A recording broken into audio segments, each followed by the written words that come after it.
Değerli izləyicilər, videonu bəyənib kanala abunə olun ki, hər kəs son xəbərlərdən anında məlumatlansın. Bakı Qızlar Universitetinin təhsil fəaliyyəti dayandırılıb. Xəbər verilişi bu barədə Elm və Təhsil Nazirliyində məlumat verilib.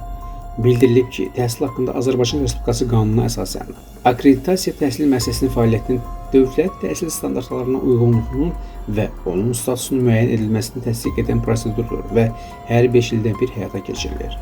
10 iyul 2026-cı il tarixində keçirilmiş Akkreditasiya Şurasının iclasında Bakı Qızlar Universiteti üzrə müvafiq akkreditasiya komissiyaları tərəfindən hazırlanmış institusional və proqram akkreditasiyası üzrə yekun qiymətləndirmə hesabatları müzakirə edilib.